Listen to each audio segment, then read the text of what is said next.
It was a quiet night at the Steer House Nursing and Rehabilitation Center. Angela was precepting a new nurse, a nice young thing, smart, compassionate, and very caring. It was late, and they were deep into the long night shift. Both Angela, the senior nurse, and her new grad were standing at the nurse's station charting, the buzz of the fluorescent lights above creating an eerie soundtrack to an otherwise mundane Tuesday evening. As Angela stood writing down Room 4's vital stats and pain scale, she felt a silky thin feline twist their body between her legs, purring as he rubbed his little head on her pant leg. "Oh, hi, pretty kitty," Angela cooed as she bent down to give the cat a good scritch behind the ear. "I didn't know you had a cat here," the new nurse exclaimed. "This is Oscar. He hides away most of the time, but he always knows when a patient needs him." "Needs him?" the new grad asked, as she watched Oscar slink away and turn into room 8. "Oh, I did wonder if today was the day," Angela sighed. "Room 8, Mr. Johnson. He's had agonal breathing all day. Come on, let's go sit with him for a little while." The two nurses each took a seat either side of Mr. Johnson's bed as he took labored and irregular breaths.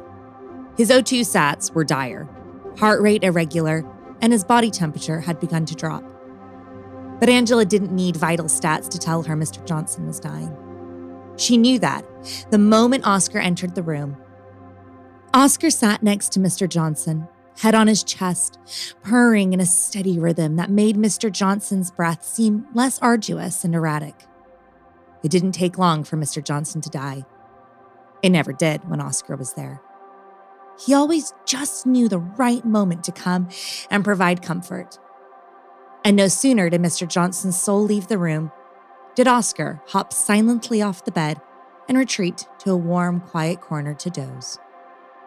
Oscar may have started as a therapy cat, but after he stood vigil at the bedside of over 30 individual patients, it was clear Oscar was no ordinary cat.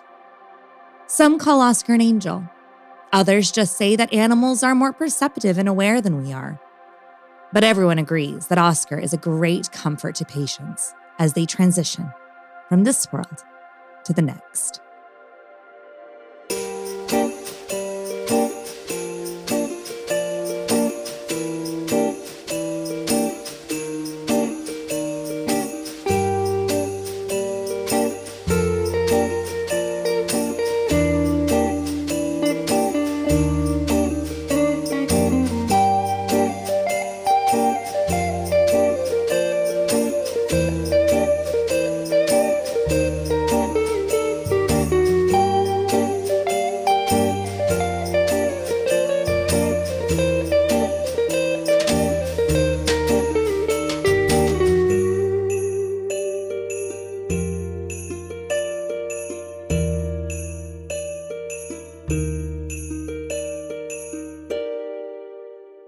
Hey friends, it's Becca. For the past 3 years, the West London Witch team have been dedicated to bringing you the best supernatural stories at the highest studio quality. And by team, I mean me and my buddy Danny. We do this work totally for free because we love it.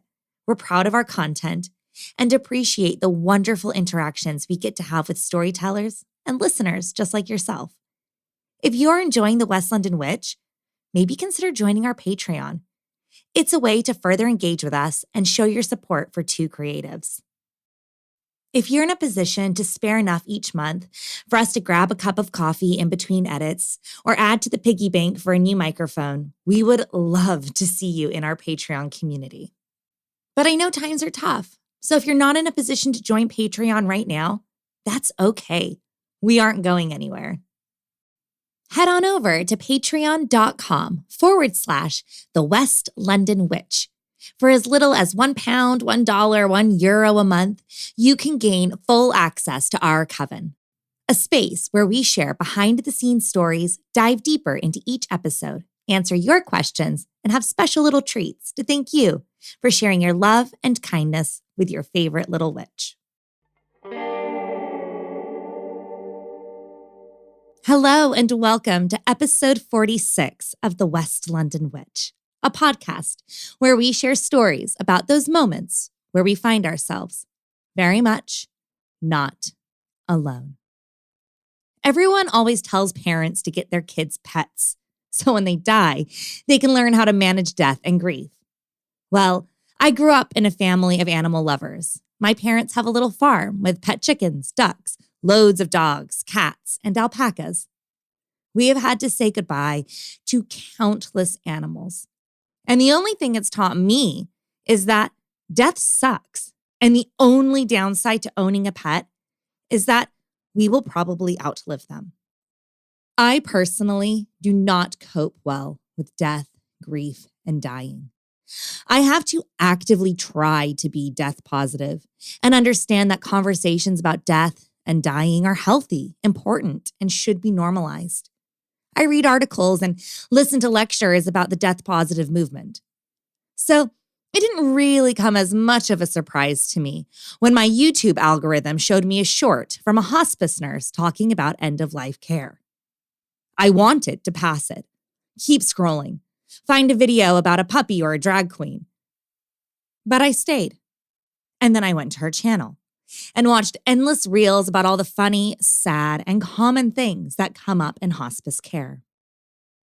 I found out that Hospice Nurse Penny is an RN and a certified hospice and palliative care nurse. She's been in hospice care for 12 years and is actually TikTok famous with over 500,000 subscribers. Her goal is to educate, normalize, and entertain people about the process we will all go through one day. So I reached out to Hospice Nurse Penny and asked if she would share with us all the weird, wild, and wonderful things that happen when we die. I figured if anyone knew about death and had a balanced approach to it, it would be a hospice nurse. I'm Rebecca Strazina, and this is The West London Witch, episode 46, Changing What Hope Means. I didn't become a nurse until I was 40 years old. I went to nursing school when I was 40. That was something I had to do as a result of getting a divorce and not having a career to fall back on. And my ex-husband's stepmother, had been on hospice and died on hospice about a year prior to that. So I had an experience with hospice through that situation. But I also had a very rocky past growing up in my 20s. I was drug addicted and just had a lot of problems with the law, went to jail a few times, gave my son to his dad to raise when he was 4. So at the point where, I had my life together for quite a while, and then made the decision to go to nursing school, I kind of wanted to do something that I felt was going to be service work, to kind of make amends for being a non-contributing member of society. Penny describes this journey into hospice care as an unusual one. She wasn't necessarily motivated by patient care, but rather a deep resolve to do good deeds, give back to society. And after watching her mother-in-law's experience in hospice, she knew it was a place where she could have a positive impact. She wanted to help herself by serving others. So it's really more like it's a gift to me to be able to do this and to keep those emotional boundaries in place so that it doesn't become so overwhelming. You have to be a very, very special kind of human to be a hospice nurse. It is an undeniably hard job. You're not only caring for the medical and emotional needs of your patients, but also their family. And unlike on other units in a hospital, you know exactly what the end result in hospice is going to be. Interestingly, losing the patient never really made me sad. I always felt like if I did my job and I managed their symptoms and I prepared their family, when they died, that was the expectation and it was a job well done. It was almost sadder to no longer have the relationship with the family. You expect the patient to die. You know that that relationship is going to end, but then the family, is still living and you no longer have that relationship. And when a person is dying, they get to a stage where they're no longer responsive, but you're still going to the family. So you really almost become more attached to them than you do to the patient. A large part of Penny's job is helping the family understand what the process of death looks like so they can help comfort and care for their loved one without fear. In our lives, we are taught about all sorts of medical procedures, from CPR to childbirth, but no one teaches us about the great equalizer, death. There are many indicators that death is near, and it's important to be able to recognize those symptoms as a normal and natural part of the dying process. Some signs you may expect, such as difficulty breathing, decreased blood pressure, restlessness, or loss of appetite. But there are other symptoms that are simply remarkable. And dare I say, beautiful. Deathbed visioning is really common at the end of life. Deathbed visioning is a phenomenon that occurs when a person is close to death. It can happen days, weeks, or moments before death occurs. The patient will often see dead loved ones, pets, hear music, see light or shadow figures. They aren't scary, but rather comforting. Stories of deathbed visioning have been reported for centuries and in all countries, religions, and cultures. They're not the same as hallucinations, though. Hallucinations are scary and upsetting, where deathbed visions are peaceful and soothing. And most importantly, they are very common. I've had so many patients who have told me they could see somebody in the room, but I've got a few that really, really stand out to me. And one of them, it was a gentleman who was at our hospice care center, and his wife died a year before he did. And he was old. He was in his 80s, and they had been married forever. They were together forever, and they had a caregiver that took care of both of them. And his wife died a year before him, and he came to our care center. And one day I was at the nurse's station, and I heard him yelling, and I could hear him in there, Inga, Inga. And I went into the room, and he's just crying. He's got just tears coming down his face, and he's looking up in the corner of the room, which is where a lot of people who are dying tend to look when they're visioning, or even when they're not, they tend to look up. He's looking up in the corner of the room, and he's just crying, and he's reaching out to her, and he's calling her name, Inga, Inga. And I said, Tom, was Inga your wife? And he said, yes, yes. And she's right there. I see her. And I said, is she coming to get you? And he said, yes, yes, but not today. She's coming tomorrow. And I said, oh, okay. So the next day, he did not die. He died a day after that.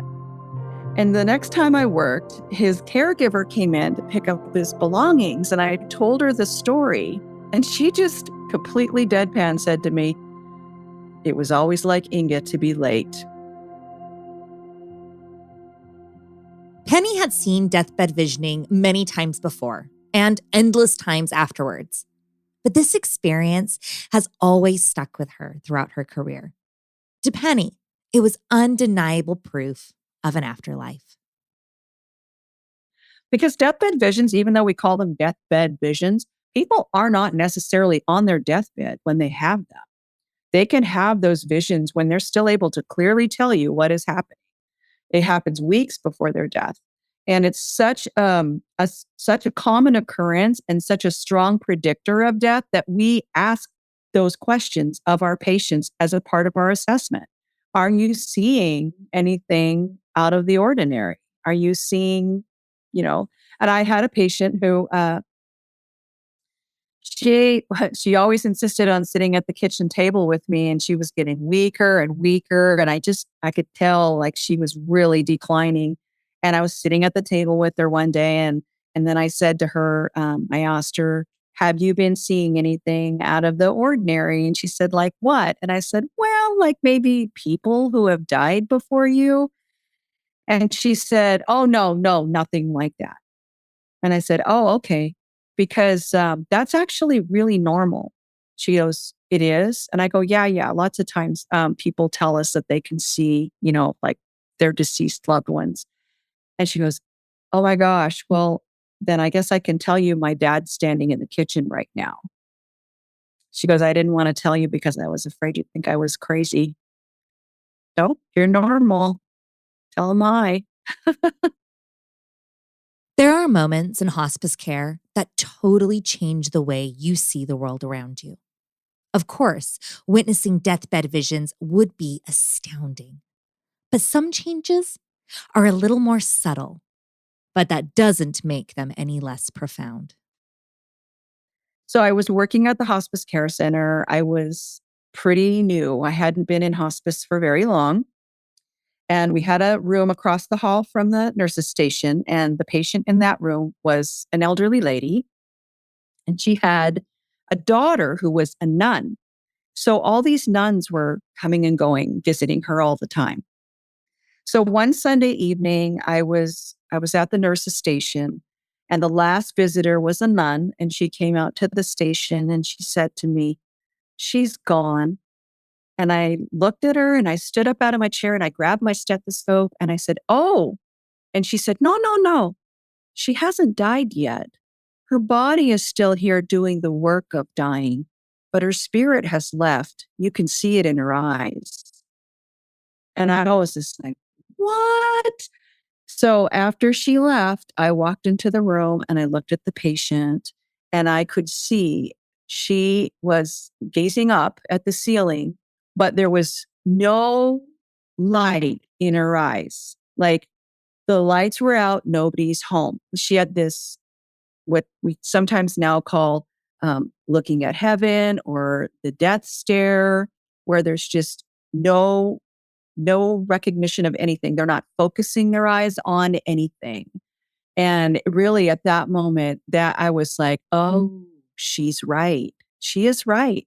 The spirit has left and the body is just still here doing the work of dying. This is a beautifully comforting story of release.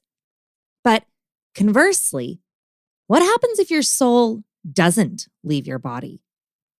What happens if you gaze up at the heavens waiting to be liberated, and the heavens just stare back at you?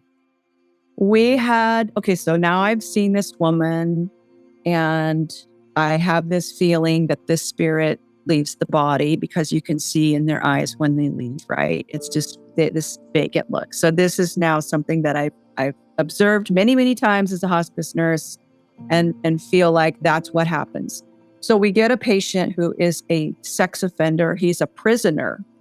And he's at our hospice care center, and there is a guard at the bed with him. And he's got cancer. He's dying. And he's actively dying. Like he's getting into the stage where he's no longer responsive. He's not going to hurt anybody anymore. And so I said to the guard, he must have really done something terrible for you to need to be here with him right now. Because obviously he's not going to get up and hurt anybody anymore. He's unresponsive. He's dying. And Mengar said to me, oh, I don't want to know what he did. And I was like, oh, okay. And so I thought, yeah, I probably don't, because really end-of-life care, you provide to everybody the same without judgment, right? He's dying now. So I'm going to care for him with as much compassion as I care for any of my patients. So it's better if I don't know what he did. But as I was taking care of him that night, and the room was dark, and it was an evening, because I worked long hours, and it was at the end of the evening, and it was dark, and the look of his spirit leaving never happened. Like he was in there. You could see in his eyes, he was in there up until he took his last breath. And I had never seen that before, and I've never seen it since. But he did not ever get that checked out look. He always looked like he was in there all the way until the end. And this is like where I really get woo in my own brain here, because I always thought to myself, maybe that's what happens when you are such a bad person. You know, your spirit doesn't leave when you're doing the work of dying. You actually have to stay there for a while, you know, think things through. Maybe, I don't know, maybe you're locked in there until your body decomposes and then you're let out. I don't know, but it definitely planted a seed in my brain for something that maybe happens to people when they're bad, because I really never saw that ever again after that or before. Very creepy. And that's the thing about being a hospice nurse. You see it all. The good, the bad, the sad, and sometimes just plain strange things that in their own way are uniquely sweet. Oddly enough, some patients, even in their death, make you smile. He was a truck driver, and this is the story that the night shift told me. When I came in the morning, they said the truck driver was driving the truck all night. So he kept saying, I got to drive the truck. I got to drive the truck. And he was moving his hands like he had his hands on a steering wheel. And he kept all night long, I got to drive the truck. I got to pick him up. I need to drive the truck. I got to pick him up. And throughout the night, several patients died. And then in the morning, he died. And so the nursing staff at night said he was driving around, picking everybody up. And then when he had everybody in the truck, he left with them all. As you can probably imagine, night shift at a hospice care center is a very interesting experience, shall we say. Penny doesn't like working nights, primarily because it's hard physically being up all night long. But as all nurses know, night shifts are unavoidable, and everyone has to do them at some point in their career. And I worked there one night, and we had these pagers that would tell us when a patient was put their call light on. It would say the room number on it. And then when somebody was at the front door, which we would lock at 8:00 at night, it would page and say front door when they rang the doorbell. So I had this pager on, and it kept paging front door. And I would go to the front door and I'd answer it, and there'd be nobody there. And it happened like 3 times. And I finally said to one of the RNs I was working with, the pager keeps telling me there's somebody at the front door, but there's nobody there.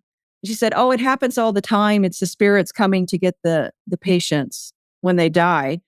And I was like, what? And then right after that, a call light went on. It was a room number. And I went down there, and the family said their person had just died. And I was like blown away. What? So what happens when a patient dies? Well, at the hospice where Penny works, they have a tradition called an honor toast, where they drink to the life of the patient. But Penny has an incredible story of one honor toast that was untraditional in more than one way. We had 2 patients at the care center that were kind of, their rooms were across the hall from each other. And one was further down the hall, the lady who had ALS. And then on the other side of the hall, there was a man who had cirrhosis of the liver, end-stage liver disease. So a lot of confusion there with him, right? Lots of confusion. And she had made the decision to stop eating to end her life. And so she had been with us for a really long time. And she knew that when a person died at the care center, we would do an honor toast. We would drink sparkling apple cider and toast them. So she was there with us for so long that she knew that that's what we did. So she said she was going to stop eating. She didn't want to stop drinking yet because she wanted her morning cup of coffee, but she was like, I'm done. I'm going to stop eating. And she'd always ask me too, she'd say, Now, how long did you say that I can expect to live without eating anything? And I said, well, typically if you continue to drink but you don't eat, it's about 3 weeks usually. She was always asking, how long has it been? So she was really anxious. But she said, I want you to do the honor toast. Like, I want the staff here to do the honor toast with me. I don't want you to do it after I die. I want you to do it with me. So one evening, she called all the nurses into her room and told them tonight is the night for her honor toast. Meanwhile, this guy down the hall with the cirrhosis of the liver, he's got this yappy little dog that's always there on the bed with them. Yappy little dog. So he's in the room with his family. The dog is sleeping on the bed. He's sleeping. And down the hall, this lady with ALS has a staff come in and they all say something about her. And after the last person speaks, she dies, which is very unusual. People don't usually die like that. They usually go through a dying process and then they slip away. For somebody to go, I'm out of here, and then die is very rare. Well, down the hall, all of a sudden, this little dog that's on the bed wakes up and stands up on the bed and starts yapping at the door. And the patient opens his eyes, looks at the door and says, who are you? And then he says, oh, okay. And then he closes his eyes and lays back down. There was nobody at the door. And it happened right after she died. So we were like, she was leaving the building and he saw her. He was able to see her.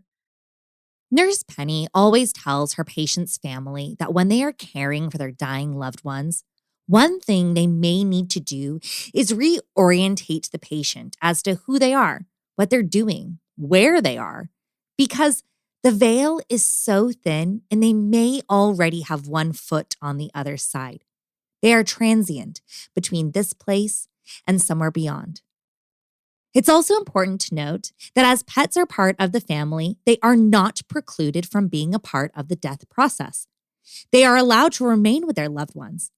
And sometimes they do funny things as the patient begins the process of dying.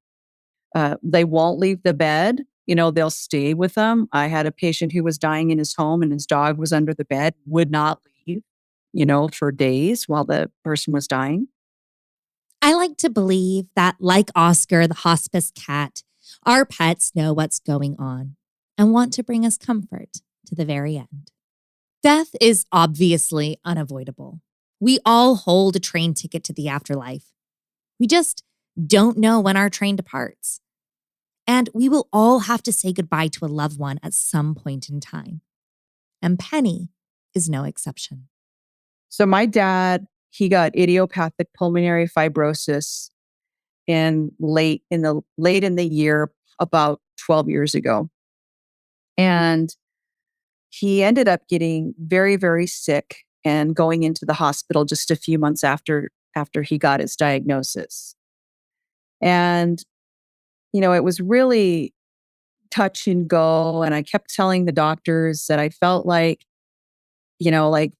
I don't see him getting better from this. He had pneumocystis carinii, which is a fungal infection that a person can get in their lungs. It's very prevalent for people who have AIDS, and they actually have a better success rate with it than people like my dad who got it because he was on some immunosuppressants for his idiopathic pulmonary fibrosis. So I was like, the survival rate's like 50% for this. And I kept saying to them, I'm a hospice nurse. Can you please, be really straightforward with me about what's happening? No, he's going to be fine. We figured out what it is. We're going to treat him. So Penny's dad gets sent home. He was doing better, on an upward swing. Penny took this opportunity to go home briefly to check in on her kids and her husband. But as anyone who has a loved one with fragile health knows, things can change dramatically, very quickly. So I went home, and then a couple days later, my mom calls me and she says, I think you need to come here. Dad is in the ICU and they're talking about hospice. I said, oh, geez. Okay. So I go to the hospital. I walk in the room. My dad looks really bad. And he says, yeah, they told me that they think I have a year to live. And they can put me on hospice. And I said, okay, that doesn't make sense because you have to have a expectation of 6 months or less to be on hospice. And my mom said, yeah, we're really confused. Can you call the pulmonologist? So I call the pulmonologist. He says, yeah, your dad had an event this morning, a respiratory crisis. He went on a BiPAP. If it happens again, he'll have to be intubated. I don't think he wants that. I said, no, I know he doesn't want that. Please, can we get a hospice consult? So we get the hospice consult. And my dad he was a big guy. He was from Texas. He grew up poor. And he loved to eat, and he loved his Starbucks coffee. And he was on a fluid restriction, and he was on a diabetic diet because of the diabetes induced by medication. And so he was thirsty. They were only letting him have like 4 ounces of liquid a day, and he was hungry for something good to eat. So as soon as we got the hospice referral, I was like, poured him as much Dr. Pepper as you wanted. My sister and I went to this place called the Golden Corral. It's like an all-you-can-eat meat buffet. We loaded it up with meat, brought it back, got him a huge thing of Starbucks. We each got to spend time with him, telling him what he meant to us. The plan was that after some hospital-grade furniture was swapped out from Penny's mom's house, her father would be discharged home. Penny would be his nurse and care for him in his final months to come. So they're like, okay, well, he's going to have to spend the night in the hospital, and then tomorrow we'll take care of the furniture swap out and he can be discharged home. So I go back to my mom's house, and the hospital bed was downstairs in our family room, in my mom's family room. And my dad was a collector of hats. He has and I'm actually literally sitting in this very room right now because I'm at my mom's house today. And all these hats hanging up on this beam across the ceiling. My brother's sitting at the computer. My mom goes to bed. I'm laying in the hospital bed looking up at all these hats hanging up on the ceiling. And I'm thinking to myself, look at all those hats hanging up there. And just then the phone rings. And the nurse says, you need to come to the hospital now. I said, okay. And I hung up. I didn't even ask what's going on. I just let's go. I told my brother, we got to get mom. Let's go to the hospital. So we're driving to the hospital, and my brother's phone rings, and he's driving. So I answer the phone, and she says, yes, is Brad there? And I said, yeah, you just talked to me. I'm his sister. What's going on? And she said, your dad just died. And I said, oh, okay. So we get to the hospital, and she knew I was a hospice nurse. And she said, do you want to know what happened? And I said, yes. Tell me all about it. And she said, your dad was really having some trouble breathing. So I got him some morphine and gave it to him. And then he said to me, I'm about ready to hang it up. And I went to go get him some Ativan. And when I came back, he was having agonal breaths, and then he died. And when I was laying in that hospital bed, looking up at my dad's collection of hats and thinking, look at all those hats hanging up there, he told the nurse, I'm about ready to hang it up. And he died. Although Penny was not with her father physically when he died, it wasn't her last interaction with him. A week after his death, Penny's dad came to her while she slept and said a final farewell. I was sleeping, and he came to me in the form of energy. He was really warm, and it was bright orange light, and it was his voice. And he said, it's time to go. And I said, oh, okay, well, the kids are going to really miss me. And he said, no, it's not time for you to go. It's time for me to go. And I said, oh, and he said, I love you. And I said, I love you too. And he left. This beautiful and tender farewell was so special and unique. The rest of the family wondered why they didn't receive the same departing message. First of all, my sister was like puzzled as to why I got the message. And I said, I'm really connected to death because I'm a hospice nurse. So I feel like I'm connected to death. And I think that's why. But then one night, my brother was downstairs, my sister was upstairs. And there was this big gust of wind that went through the house, and my dad had collected a lot of things. the wind chimes, and all the wind chimes started chiming. And I was in the same room as my sister, and I didn't hear a thing. But my brother comes bouncing up the stairs and he goes, "Oh my God, did you hear that?" And my sister goes, "Yes, yes." And I was like, "What?" I didn't hear a thing. And they said all of the wind chimes just started all of a sudden, just all of a sudden started chiming. And then later, my sister really had an experience with him where her daughter fell into a drug trap and was using meth and heroin, and it was just a nightmare situation. And the good news is she's clean now. 7 years now, she's clean. But at the time, it was just total devastation. And my sister started meditating, and she said my dad was coming to her, and he would say, "You know what to do, Laura," and guiding her. That's a crazy story. I mean, it's amazing. My sister was never spiritual or never believed in God, and she definitely does now. She's like, "Oh yeah." She said God was coming to me and Dad was with them. And then she said after a while, Dad wasn't there anymore. It was just this other figure that she felt like was probably God. And, it was pretty amazing. Just as Penny's dad died without his family at his bedside, she has a message for other families whose loved ones pass without them. She's seen it all.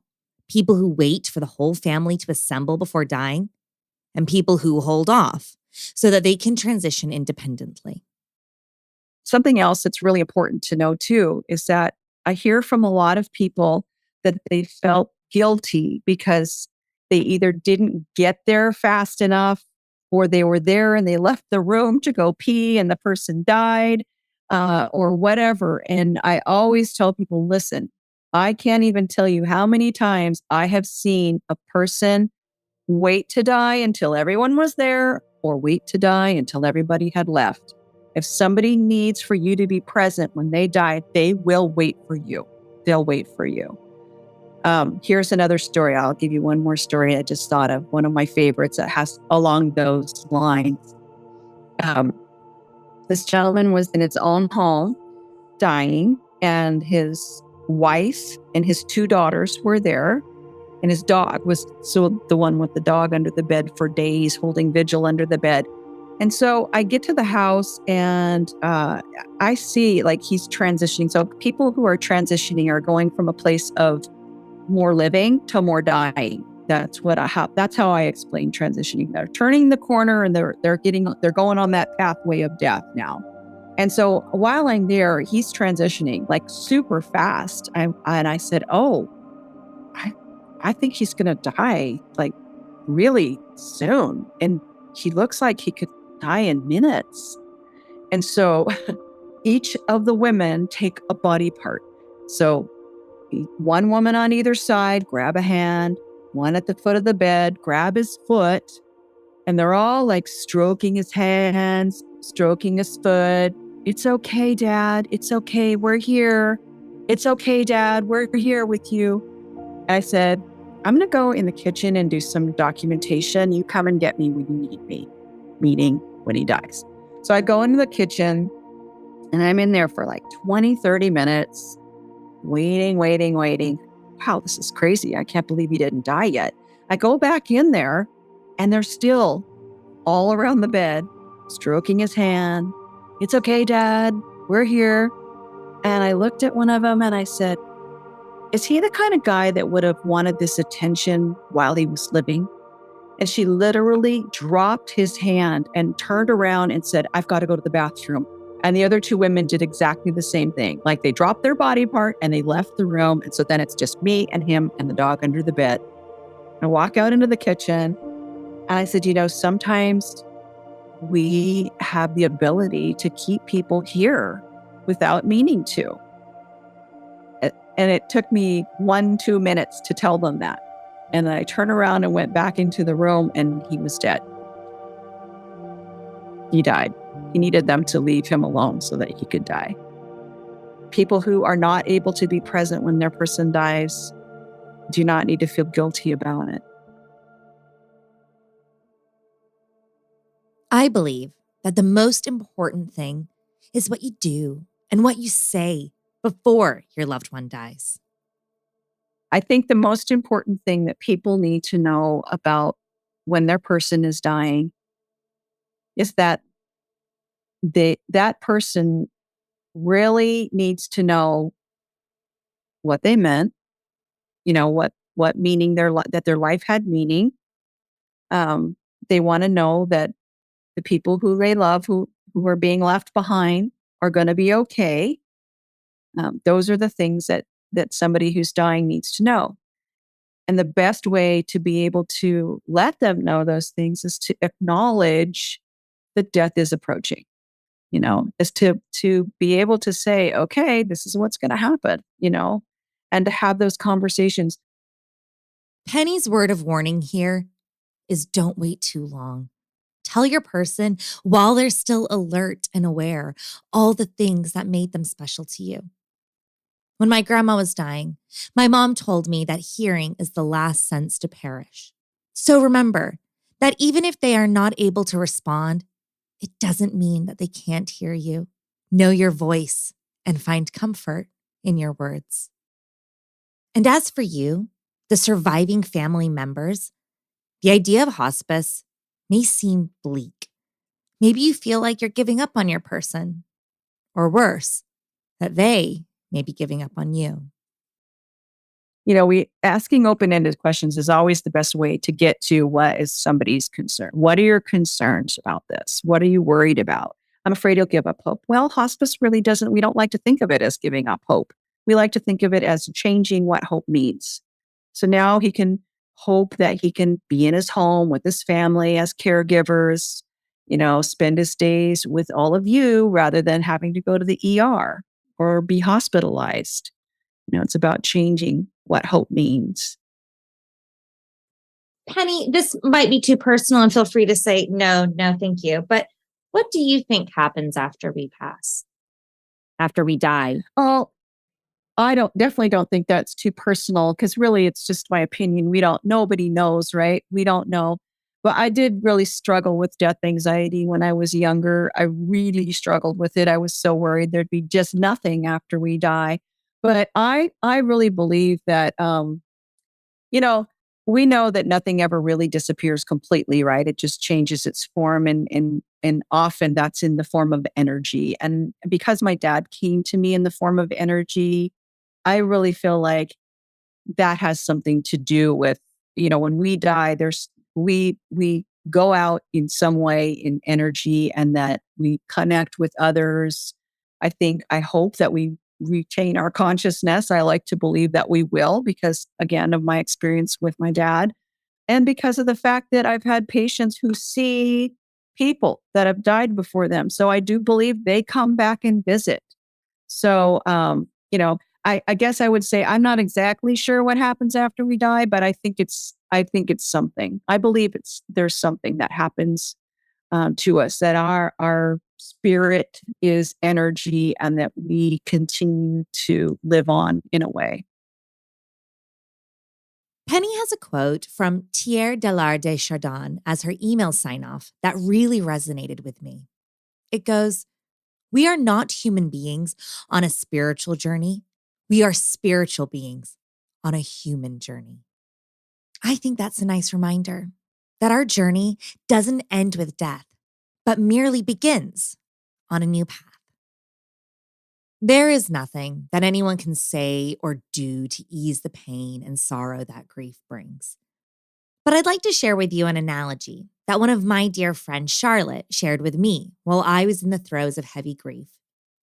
She told me that grieving was like paying taxes. The more money you earn, the more tax you pay.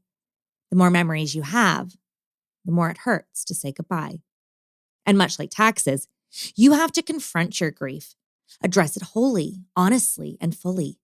Feel all the feels, acknowledge the pain, and remember that you are blessed to have so many wonderful memories to miss. As I say each year, this holiday season, I urge you to remember your loved ones joyfully. Share stories about them. Laugh at the funny memories and allow yourself to feel whatever emotions may come up. This is only a collection of stories from my chat with Nurse Penny. If you'd like to hear our whole conversation, head on over to the West London Witch Patreon for the full unabridged version. And don't forget to follow Hospice Nurse Penny on TikTok, YouTube, Instagram, and Facebook. From all of us here at the West London Witch, I'd like to thank you for your constant love and support through 2022. We have some big surprises for you all in 2023 that we cannot wait to unveil in the new year. Until next time, merry meet, merry part, and a very Merry Christmas.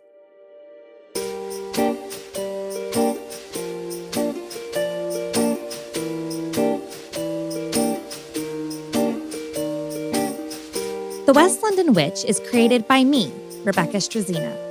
Our sound designer and production magician is the incredible Danny Cross. Our theme music was bespokely written and performed by the wickedly talented Kyle Hall. Our cover art is the beautiful collaboration between Lizzie Wilson and Jake Bowser. Special thanks to Miss Sinead Bowers, our quality control and biggest cheerleader. And thank you to you, all of our listeners all over the world. These are your stories. Thank you for sharing them.